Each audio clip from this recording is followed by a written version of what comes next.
আসসালামু আলাইকুম। Hope that all of you are fine by the grace of Allah. আজকে একটা ঘটনা শেয়ার করব। ঘটনাটা শোনার পর আপনার কাছে নিজের কাছে একটু হলেও কষ্ট লাগবে। তো আমার এক আত্মীয়, সে জানতো না, আমার ব্রাহ্মণবাড়িয়ার বাড়ির মানুষ, তো সে জানতো না যে আমি দীর্ঘদিন যাবত স্টুডেন্ট ভিসা নিয়ে প্রসেস করছি বা বিদেশে স্টুডেন্ট পাঠিয়েছি বা স্কলারশিপ নিয়ে কাজ করছি। তো যাই হোক, সে ঢাকায় কোনো এক এজেন্সির কাছে গিয়েছে, তো সেখানে যথারীতি ফাইল জমা দিয়েছে এবং সে আমেরিকাতে ফাইল প্রসেস করেছে এবং আমেরিকা থেকে সে রিফিউজ হয়েছে। ফাইন, দ্যাটস গুড, ভালো কথা। সে যথারীতি কানাডাতে ফাইল জমা দিয়েছে, কানাডা থেকে রিজেক্ট হয়েছে। তারপর আলহামদুলিল্লাহ সে ইউরোপেও ঘুরে চলে আসছে। দ্যাট মিনস ইউরোপের জন্য ফাইল প্রসেস করছে, সেখানেও ফেলিওর হয়েছে। তারপর এখন সম্ভবত জব ভিসা বা সামথিং এলস নিয়ে কোথাও যাওয়ার চেষ্টা করছে।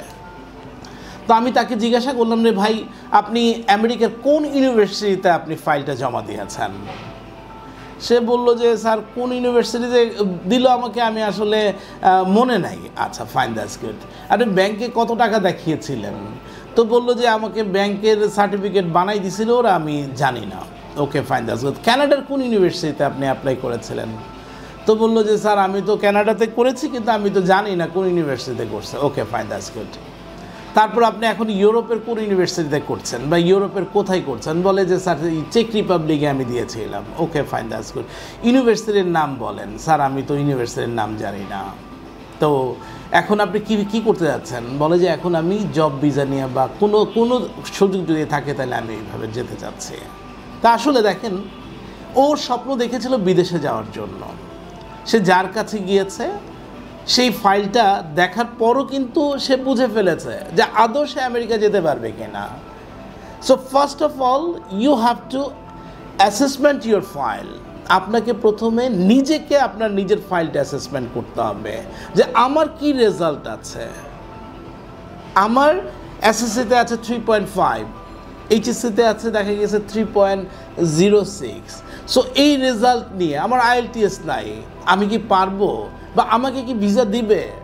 আচ্ছা, আমার রেজাল্ট আছে, আমার ব্যাকগ্রাউন্ড বিহাইন্ড দ্য সিনে কি আমার বাবার টাকা আছে কিনা, আমেরিকা বা কানাডা বা অস্ট্রেলিয়া কিংবা নিউজিল্যান্ড কেন আপনাকে ভিসা দিবে?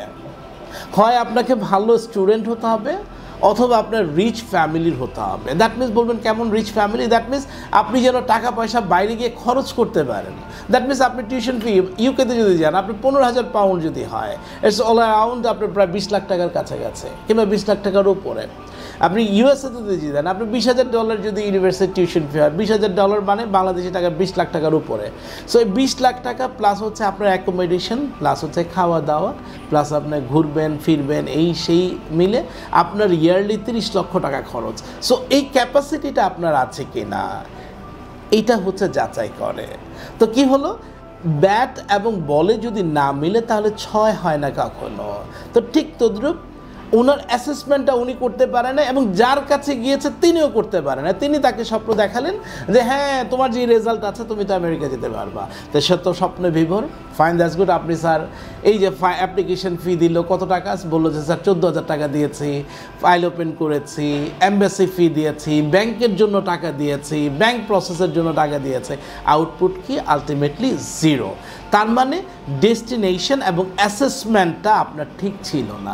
সো কোথাও যাওয়ার আগে কিংবা কারোর কাছে ফাইল দেওয়ার আগে প্রথমে চিন্তা করবেন আপনি যে আমি নিজে যোগ্য কিনা বা আমার কি কি লাগবে। সো যারা 2020 সালে পাশ করেছেন, 21 সালে পাশ করেছেন, 22 সালে কিংবা 23 সালে কিংবা 24 সালে পাশ করেছেন কিংবা যারা পরীক্ষা দিবেন, তাদের ফার্স্ট অফ অল আপনাকে জানতে হবে what is the procedure for going to abroad. বিদেশে যাওয়ার প্রসেসটা কি জানা লাগবে, কি থাকা লাগবে, এটা নিয়ে আমরা আজকে একটু শর্টলি আলোচনা করব। তো আমি সেই মাহবুব ভাইয়ের প্রতি দুঃখ প্রকাশ করছি যে আপনি ভুল করেছেন, আপনার নিজের ফাইলটা আপনি নিজে অ্যাসেসমেন্ট করেন নাই বলেই আপনি রিফিউজ হয়েছেন ইউএসএতে। আপনি তখনই উচিত ছিল যে আমার 3 পয়েন্ট আছে, ওকে ফাইন, দ্যাটস গুড। আমার ইন্টারমিডিয়েটে 3তে আছে, এইচএসসিতে 3.5 আছে, আমি বেটার একটা আইএলটিএস করি। আইএলটিএস করে আমার শাক দিয়ে মাছ ঢাকা, আমার যে গ্যাপটা আছে, আমার যে রেজাল্ট খারাপটা, ওইটার মেকআপটা কী করে দিয়ে? আইএলটিএসটা দিয়ে। তারপর আপনি ফাইলটা সাবমিট করেন। তাহলে আপনার ভিসা হওয়ার পসিবিলিটি অনেক বেড়ে যায়। তো কী কী করতে হবে আমরা এটা বলে দিচ্ছি। আপনি ফাইলটা নিয়ে আগে নিজে বসে যান, অ্যাসেসমেন্ট করেন যে আমার যে রেজাল্টটা আছে এই রেজাল্টটা দিয়ে আদৌ কোথাও যাওয়া যাবে কি না। আরও 5 জনের সাথে পরামর্শ করেন যিনি এই বিষয়ে অভিজ্ঞ, যিনি আগে ইউএসএ, অস্ট্রেলিয়া, কানাডা বিভিন্ন দেশে বা ইউরোপ নিয়ে কাজ করেছেন, তার সাথে আপনি কথা বলেন। তিনি আপনাকে একটা সঠিক guideline, okay fine, that's good, আপনি একটা আইএলটিএস অ্যাপিয়ার করেন, আপনি একটা আইএলটিএস স্কোর আনেন, 5.5 হোক, 6 হোক অথবা 6.5, যেটাই হোক না কেন, এটা দিয়ে আপনি ফাইল জমা দিলেন। তারপর কি করতে হবে? Paper processing. এইখানে পেপার প্রসেসিং বলতে আপনার মানে ব্যাংক স্টেটমেন্ট থাকতে পারে, সলভেন্সি সার্টিফিকেট থাকতে পারে, এই জিনিসগুলো আপনার রেডি আছে কিনা এই জিনিসটা আপনি দেখবেন। আপনার পাসপোর্ট, পুলিশ ক্লিয়ারেন্স, এই জিনিসগুলো সবগুলো আপনি একসাথে রেডি করার পর আপনি এখানে অ্যাড করবেন হচ্ছে যে আপনার কো কারিকুলার অ্যাক্টিভিটিস যদি থাকে, দ্যাট মিনস আপনি ডিবেটের সাথে জড়িত ছিলেন, খেলাধুলার সাথে জড়িত ছিলেন, অথবা আপনি ইউটিউবিং করেছেন, অথবা কোনো একটা এক্সট্রা কারিকুলার আপনি গান শিখেন, আপনি গান শেখান, বা আপনি নাচ জানেন, আপনি ডিবেটের সাথে অংশগ্রহণ করেছেন। আপনি দেখবেন অনেক শিক্ষার্থী আইএলটিএস ছাড়া কিংবা কোনো রেজাল্ট ছাড়া শুধুমাত্র এক্সট্রা কারিকুলার অ্যাক্টিভিটিস থাকার কারণে জাপান ঘুরে আসছে, অস্ট্রেলিয়া ঘুরে আসছে, ইভেন কানাডাতেও ঘুরে আসছে শুধুমাত্র কো কারিকুলার অ্যাক্টিভিটিস দিয়ে। আমি এরকম অনেক বাচ্চাকে চিনি যারা নাকি তাদের শুধুমাত্র কো কারিকুলার অ্যাক্টিভিটিসের কারণে বিভিন্ন দেশে ঘুরতে পেরেছে। সো আপনার এই এক্সট্রা কারিকুলার অ্যাক্টিভিটিস, আমাদের যাদের অনেকের ইয়ার গ্যাপ আছে, দ্যাট মিন্স 5 বছর, 6 বছর, 7 বছর, 10 বছর ইয়ার গ্যাপ আছে, তারাও কিন্তু ভিসা পেতে পারেন। তো কী করতে হবে? উপযুক্ত কারণ আপনাকে দর্শন করতে হবে। তাহলে এখন আমরা জেনে নিই, তাহলে আমরা আমার ফাইলটা আমি নিজে প্রসেস করব কিভাবে এবং কী কী ডকুমেন্টস আমার প্রয়োজন হতে পারে। আমরা প্রথমে দেখব যে আমার সবগুলো সার্টিফিকেট ঠিক আছে কিনা, সার্টিফিকেটের সাথে আমার ট্রান্সক্রিপ্টগুলো ঠিক আছে কিনা। আমরা যদি ইউরোপের জন্য ফাইল জমা দিই, আমরা অ্যাটাস্টেশন করতে হবে, এডুকেশন বোর্ড, এডুকেশন মিনিস্ট্রি, এগুলো অ্যাটাস্টেশন করে আমরা রেডি করব। তারপর হচ্ছে আমাদের ছবি লাগবে, পাসপোর্টের কপি লাগবে। আইএলটিএস যদি আপনি করতে পারেন তাহলে সবচেয়ে ভালো, তবে আইএলটিএস ছাড়া আপনি প্রসেস করা মানে হচ্ছে সমুদ্রের মধ্যে আপনি 1 ফোঁটা মুক্ত খোঁজা সমান কথা, কিংবা 1 বালতি মাটি আহরণ করা হচ্ছে সমান কথা। কারণ আইএলটিএস ছাড়া আপনি ভিসা পেলেও ওই দেশে গিয়ে আপনাকে ইএসএল কিংবা ইএফপি প্রোগ্রাম করতে হবে, যেই প্রোগ্রামটা আপনার জন্য অনেক ডিফিকাল্ট হতে পারে। তারপর হচ্ছে আমরা স্পন্সর ডকুমেন্টস। আমাদের স্পন্সর ডকুমেন্টসটা হচ্ছে যে আপনার ব্যাংকে কত টাকা দেখাচ্ছেন, আপনার লাস্ট ট্রানজ্যাকশন কত ছিল, আপনি যে ব্যাংকের বা আপনার যে এজেন্সি আপনাকে ব্যাংক স্টেটমেন্টটা দেখাচ্ছে, এই ব্যাংক স্টেটমেন্টটাকে আদৌ রাইট স্টেটমেন্ট কিনা, ব্যাংকের সাথে লজিক্যাল মিল আছে কিনা, কিংবা সার্চ দিয়ে আপনি পাচ্ছেন কিনা। আপনি নিজে যদি না পান, এমবাসি কীভাবে খুঁজে পাবে, এটা আমাকে বলেন। তো অনেকেই আছেন, আমি ফাইল দিয়ে দিয়েছি, ভাই দিয়েছি, আপনি যেভাবে দিয়েছেন এইভাবে আমি দাঁড়া যাবো। No, you have to know how to read the file, how to process the file. আপনি জাস্ট অনেকে বলেন যে এমবাসিতে যাওয়ার সময়, আমেরিকান এমবাসি কিংবা কানাডিয়ান এমবাসিতে শুধুমাত্র আপনার সার্টিফিকেট, পাসপোর্টের কপি আর হচ্ছে জাস্ট I-20 লেটারটা আর ব্যাংকের স্টেটমেন্ট দিয়ে দিলে হলো। নো, আপনি কখনোই এইভাবে সাবমিট করবেন না। আপনি কী করবেন? স্পন্সর ডকুমেন্ট, আপনার সোর্স অফ ইনকাম কি, সোর্স অফ ফান্ড কি, আপনি বাড়ি ভাড়া পান, ভালো কথা, বাড়িওয়ালার ভাড়াটিয়ার চুক্তিনামাগুলো আপনি অ্যাড করে দেন।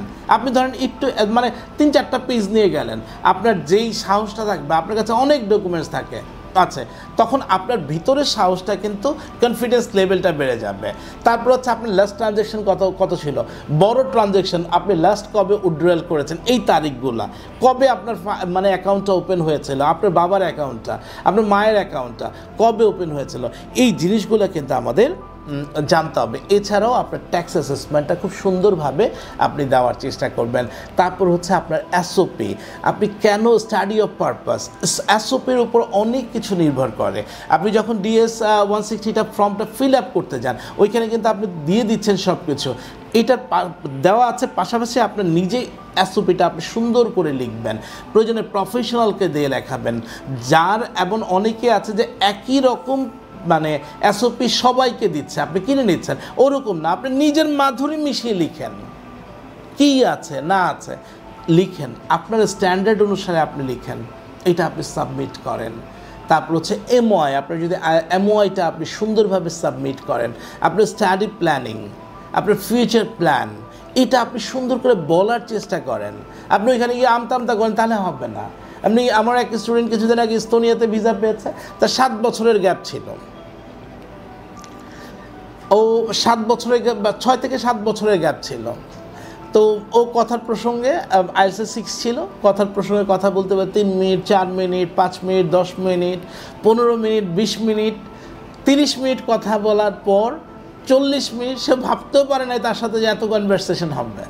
লাস্ট পর্যন্ত মোর দ্যান 1 আওয়ার কনভারসেশন করেছে তারা।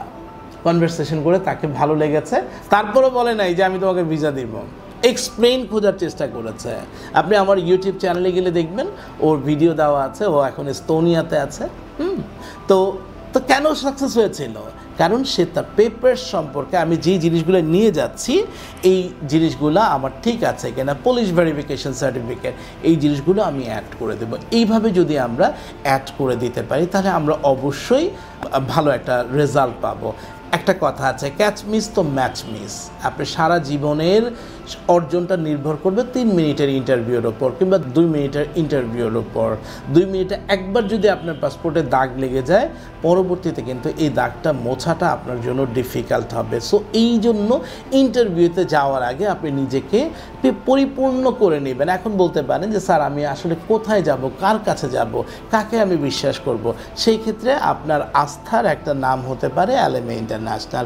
এলএমএ ইন্টারন্যাশনালে এসে আপনি ইন্টারভিউ সেশন করে যেতে পারেন যে স্যার আমি পোল্যান্ডে যাব, আমি রোমানিয়াতে যাব স্যার, আমি বসনিয়াতে যাব স্যার, আমি সার্বিয়াতে যাব স্যার, আমার ইউকের একটা কাছে ইন্টারভিউ আছে, অথবা অস্ট্রেলিয়াতে আমার একটা ইন্টারভিউ আছে স্যার, ফোনে কিংবা সরাসরি স্যার আমাকে হাঙ্গেরিতে যেতে হবে, আমার একটা ইন্টারভিউ আছে স্যার, বা ডেনমার্কে আমি একটা ইন্টারভিউ দিব স্যার, আমি 2টা দিন আপনার সাথে একটু ইন্টারভিউ সেশন করতে চাই, অথবা আমাদের আইএলটিএস ইনস্ট্রাক্টরের সাথে ইন্টারভিউ করতে চাই, অথবা রুহুল আমিন স্যার আছেন যিনি মানে অনেক দেশ ঘুরে অনেক অভিজ্ঞতা নিয়ে, তার কাছে একটা interview, you are most welcome. অথবা স্যার আপনি আরও যদি কোনো গাইডলাইন লাগে, ইনশাআল্লাহ এলএমএ ইন্টারন্যাশনাল থাকবে আপনার পাশে, যে কোনো সহযোগিতায় আপনার পাশে। আপনি একটা মোটিভেশন লেটার লিখবেন, স্যার আমি বুঝতেছি না কীভাবে লিখতে হবে, স্যার একটা এসওপি লিখতে হবে, বুঝতেছি না স্যার কীভাবে, স্যার আমি ফাইলটা রেডি করেছি স্যার, ফাইলটাকে একটু চেক করে দেওয়া যাবে কীভাবে, ঠিক আছে কিনা, যত রকমের সহযোগিতা আছে ইনশাআল্লাহ আমরা আপনারকে দিতে প্রস্তুত রয়েছে। আপনার চেষ্টা,